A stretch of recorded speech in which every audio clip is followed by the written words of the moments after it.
Salutations à toutes et à tous, Steve, supporter of Marseille. J'espère que vous allez bien. Si tu es nouveau sur cette chaîne, l'ensemble de mes abonnés et moi-même te souhaitons la bienvenue. Comme tu as pu le voir dans le titre de la vidéo, on va revenir ensemble, on va analyser ce match. Nice, Olympique de Marseille, 4e journée de Ligue 1 Uber Eats, victoire 3-0 là-bas de nos Olympiens. Allez, c'est parti.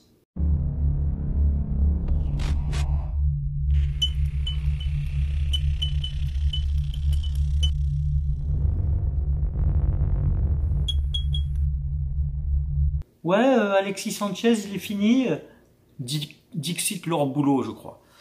Bah, ce qui est fini, je crois, c'est ta crédibilité, ma grande, hein, parce que je crois que, visiblement, pour quelqu'un qui est censé connaître le ballon, bah, pour le coup, tu t'es viandé, quoi.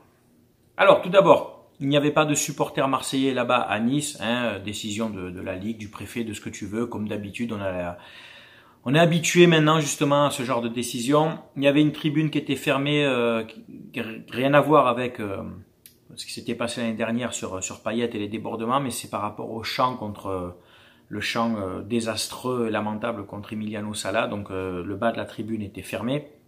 Sinon le stade était rempli à Nice, des guichets fermés. Il faut le reconnaître, il y avait une belle ambiance qui s'est vite éteinte avant la mi-temps à 3-0. C'était cathédrale. D'ailleurs, on a pu voir à 20 minutes de la fin du match que les gens commençaient à partir. Alors tu vois, quand on dit souvent à Marseille, enfin toujours les mêmes haineux qui disent ouais vous partez avant la fin du match, ça se fait dans tous les stades. Ça se fait dans tous les stades, surtout quand le score est, on va dire, trop fleuve, hein, il y a trop d'écart et que tu sais que le match est perdu. Tu as toujours un bon 10-15% des supporters, des spectateurs qui quittent le stade bien avant. Voilà. Que tu le veuilles ou non, c'est dans tous les stades, même à Lyon, même à Paris, que tu le veuilles ou pas. Alors, la compo, Pau Lopez dans les buts, qui fait un bon match, 2 frappes cadrées, il les a arrêtées, jeu au pied propre.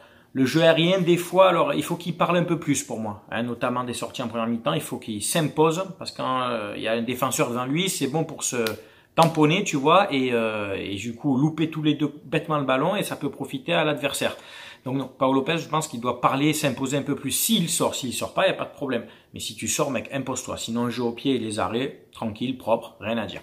La défense était donc Mbemba à droite, Balerdi dans l'axe, puisque Gigot était suspendu, et Kolasinac en défenseur axe gauche. Dans l'ensemble, pour moi, les trois ont fait un bon match. Mbemba toujours propre, dans l'anticipation, le placement, bon, c'est l'expérience, hein. Je l'ai trouvé vraiment très bon. Balerdi a fait un match plutôt correct. Il a couvert hein, quelquefois ses deux coéquipiers donc qui étaient sur les côtés.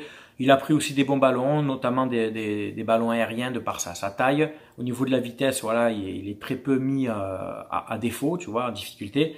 Donc c'est quand même un match correct de Balerdi, il n'y a pas de bourde, des passes propres, etc. Kolasinac aussi, pour moi, a fait sa part. Allez, entre guillemets, on va dire, ça a été le moins bon des trois, mais j'ai trouvé quand même bien. Dans son placement, dans ses passes, pareil, très peu de déchets techniques. Il s'est contenté de défendre, hein, on l'a pas trouvé trop haut, hein, contrairement à des fois à Balerdi qu'on pouvait trouver un peu plus haut, mais ça après c'est le profil du joueur qui veut ça. Donc Kolasinac, remplacé à l'heure de jeu par Eric Bailly, qui lui aussi, pour moi, fait une bonne entrée, propre dans les interventions, dans son placement, les relances, ça a été pas de problème, malgré qu'en face, vous voyez, il y avait quand même du Delors, il y avait j'ai oublié les noms des joueurs, bon, il y avait des bons joueurs, hein. Il y a du Attal, après il y a du Kefren Turam, il y a tout ce que tu veux. Bon, pour moi, la défense marseillaise, les titulaires et les remplaçants ont été très bons. La preuve, c'est que tu prends pas de but. Les latéraux, donc tu avais Tavares du classique à gauche et du classique Klose à droite. Les deux ont apporté énormément offensivement, les deux ont été décisifs. Klose sur le premier but, passeur décisif pour Sanchez. Et Tavares, buteur sur une belle frappe du pied droit, donc 3e but pour Tavares, pour un piston gauche. Et aussi décisif, on va dire, sur le 3e but, puisque c'est lui qui met cette frappe du gauche que Gasper, le fantôme, le gardien de Nice repousse un peu, je pense qu'il n'est pas très serein, quoi. Et derrière Sanchez qui met son 2e but. Donc les latéraux, bon, beaucoup d'apports offensifs. Tavares beaucoup dans la percussion, à casser les lignes, à forcer à porter le ballon, tu vois, il est robuste sur ses jambes, il apporte énormément. Il a été remplacé à 20 minutes de la fin par Pape Gueye qui a pris donc ce poste de couloir gauche. Et de l'autre côté, donc Klose qui pareil a été très très bon, très juste techniquement, qui a beaucoup joué avec Rongier, Veretout, Sanchez, Payet, notamment Guendouzi. Enfin voilà, je l'ai trouvé aussi très très juste, beaucoup d'apports offensifs, donc décisif hein, sur le premier but avec cette passe, avec un beau travail de Guendouzi aussi avant cette passe décisive. Remplacé lui par Issa Kabore, donc le joueur prêté par Manchester City, c'est ça, si je dis pas de bêtises. Issa Kabore, voilà, qui a joué son petit quart d'heure, on a senti son engouement, sa puissance. Hein, voilà, c'est un joueur qu'on sait qu'il est, voilà, qu'il est dans l'impact, qu'il est rapide, qu'il est vif, qu'il est puissant justement, mais des fois trop. Donc, à lui de se canaliser, à lui d'être productif, de mettre cet élan, cet surplus d'engagement positivement. Tu vois ce que je veux dire. Milieu de terrain, donc on avait Rongier, Veretout, la paire classique depuis quelques matchs. Ça a été très propre, hein. Rongier, Veretout, ça a récupéré beaucoup de ballons. Rongier qui s'est des fois trouvé un peu plus haut, qui a tenté des frappes. Et une belle reprise de Rongier, une sorte de paillette hein, en milieu de deuxième mi-temps qui a été stoppée par le dos d'Eric Bailly. C'est dommage parce qu'elle partait bien. Bon, les deux pour moi étaient très propres, très justes. Un gros abattage et de récupération de ballons au milieu de terrain. Rien à dire de particulier, ils ont joué le match entier complet. Et enfin devant pour les joueurs offensifs, on avait Payet, Guendouzi et Alexis Sanchez. Bon, Guendouzi, passeur décisif sur le deuxième but, puisque c'est lui qui fait la passe à Tavares avant sa frappe. Sur le premier but, c'est lui qui lance Klose avant que Klose la mette bien à Sanchez.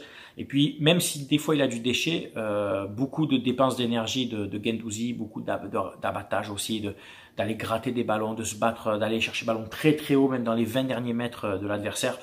Ça a été un bon match, voilà, avec moins de déchets techniques que d'habitude, mais un très bon match de Guendouzi qui a fait un match plein, hein, qui n'est pas à l'économie d'énergie hein, comme on le connaît, et qui est en plus pas tellement à sa place, quoi. Tu vois, c'est pas tellement son rôle de jouer comme presque un 8 ou comme un 10, hein, parce que derrière l'attaquant, tu es là à l'animation, à essayer de faire la dernière passe. Bon, il est bien, il a été bien. Payet, content pour sa titularisation. Pour moi, il a fait une bonne heure de jeu, un peu plus. Il est sorti, remplacé par Bakambu. Un Payet presque décisif, hein, à l'initiative de beaucoup d'occasions, notamment en première mi-temps, parce que cette première mi-temps a été le trois quarts du match, hein, on peut dire. C'est la première mi-temps, parce qu'en seconde mi-temps, il y a eu quelques occasions, mais très très timides, et Marseille s'est contenté de gérer, d'accord. Mais en première mi-temps, Payet était dans le cœur du jeu. Je l'ai trouvé vif, en jambes. Il a tenté des frappes, une frappe du gauche, une frappe du droit, qui sont passées à chaque fois à ras. C'est vraiment dommage, j'aurais aimé qu'il marque à Nice, hein, juste pour le symbole, tu vois. Mais non, un Payet en jambes, donc remplacé par Bakambu, qui rentre en même temps que Suarez, mais les deux devant n'ont quasiment eu très peu de ballons. Ils n'ont pas eu grand-chose à se mettre sous la dent, surtout Suarez. Bakambu, quelques fois, a tergiversé avec le ballon, sans plus, quoi, je le trouve pas bon. Moi, j'aurais préféré largement voir Ndieng, ou même un Under hein, rentrer en même temps que Suarez, parce que pour moi, Bakambu, vous savez ce que j'en pense. Et enfin, Alexis Sanchez, qui soi-disant est fini, hein, auteur d'un doublé, son premier but intelligent, voilà, voilà, le joueur d'expérience, bon ballon de Klose en surface, hop, il ralentit sa course, juste une touche de balle pour le contrôle, frappe du droit bien enroulée, sous la barre, ça trompe le gardien, c'est propre, c'est net. Et sur le deuxième but de Renard, frappe de Tavares, c'est repoussé par le gardien, puis là c'est lui qui arrive en taclant, qui met ce troisième but, remplacé lui donc par Suarez. Un Alexis Sanchez qui était aussi dans tous les bons coups, qui est virevoltant, qui court partout, qui va chercher des ballons, qui propose, qui se rend disponible, qui malgré son petit gabarit est robuste, tu vois, il doit être un peu pénible au marquage, enfin à essayer de lui prendre le ballon. Donc voilà, c'est vraiment un match plein pour nos trois joueurs offensifs, hein, Payet, Guendouzi, Sanchez. Pour moi, voilà, c'est vraiment rassurant. Alors certes, c'est un Nice qui a joué jeudi, hein, qui était peut-être un peu, qui a accusé le coup de la fatigue de jeudi, mais j'ai envie de te dire, c'est pas notre problème. Voilà, quand nous on jouait des matchs d'Europa League le jeudi et que le dimanche on se faisait taper, personne n'allait nous dire ouais mais bon les pauvres et tout, ils ont joué jeudi. C'est comme ça, tu te qualifies pour l'Europa League, enfin pour jouer le jeudi. Ben, c'est comme ça. Après il faut assumer, il faut que tu fasses tourner. C'est à toi de gérer ton effectif, bien entendu. Hein. Sinon ben, tu joues pas de Coupe d'Europe, c'est pour après te dire putain on est fatigué. Mais ça je l'inclus à tout le monde, même à nous, enfin pour toutes les équipes de Ligue 1. Quand tu vois ce que font les équipes dans les autres championnats européens, ben, ils jouent le jeudi et le dimanche ils sont là et ils envoient, hein, tu vois ce que je veux dire. Au niveau des statistiques, donc 54% de possession de balles pour nous. Encore une fois, c'est pas une possession stérile, on a eu beaucoup d'occasions. 12 tirs, je crois, 12 ou 14 tirs, tu me reprendras. 4 tirs cadrés, 3 buts. Plutôt très efficace. Hein. Les duels gagnés, on est presque à du 50-50, notamment les duels aériens. Donc dans l'ensemble, voilà, c'est un match où on a cherché tout le temps à aller vers l'avant, notamment en première mi-temps et au début de la seconde. Il y avait du jeu. Moi, je me suis régalé de fait qu'on gagne, de fait qu'il y a des buts, mais surtout il y avait des occasions, des réelles occasions. Et si on est même un peu plus tueur, notamment avec Payet et des fois, je crois, avec Sanchez, tu peux rentrer à la mi-temps à 4-0, voire peut-être 5-0 à la mi-temps, parce qu'on a eu quand même pas mal d'occasions en première mi-temps. Donc écoutez, on est premier provisoirement, parce que Paris joue ce soir, avec 10 points, donc 10 points en 4 matchs. On est bien, on est comme, tu sais, cette fameuse de 2 points par match. Donc 2 points par match, on est à 8 points plus 2, donc 2 points de bonus, c'est très bien. En attendant le match de Paris, donc dans tous les cas, on sera sur le podium, hein, soit on est deuxième, ou Paris fait un match nul et on est deuxième quand même, ou ils perdent et on reste premier. Mais c'est très bien, on est dans une bonne dynamique. J'espère que ceux qui étaient très durs avec Igor Tudor, malgré que c'était des matchs de préparation, commencent un peu à redescendre. Comme je vous ai dit, c'était des matchs de préparation, l'intensité n'est pas la même. Hein. Moi, j'avoue, j'avais fait une vidéo où quand il est arrivé, j'étais pas forcément emballé par ce coach, parce que je le trouvais pas assez expérimenté, etc. Mais par contre, dès qu'un coach arrive ou un joueur, il faut être derrière lui. Et là, les mecs, d'entrée, pour beaucoup, vous l'avez jugé, ça va siffler, ça le siffle, c'est incroyable, alors que ben les gars, c'est 3 victoires, un match nul en 4 matchs. Bon, il y a du jeu, je pense qu'on est, si on est objectif, on se régale quand même, il y a du beau jeu. L'équipe tourne bien, on sent que le groupe vit bien.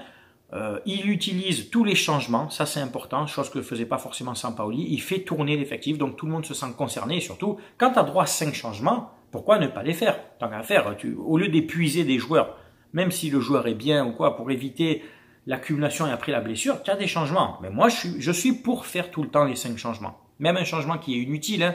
Tu gagnes 4-0, tu fais changer un défenseur, c'est pas grave, mais au moins, il prend du temps de jeu et l'autre, ça le permet de souffler, quoi, etc. Tu as compris. Voilà, c'est tout pour ce débrief. C'est bien entendu à toi de commenter, de donner ton avis. Tu sais qu'avec moi, on respecte toujours les avis de chacun, que tu sois supporter de l'OM, de Nice ou d'une autre équipe. Merci à vous d'avoir regardé cette vidéo et on se dit à très bientôt. C'était Steve, supporter of Marseille. Ciao, ciao tout le monde.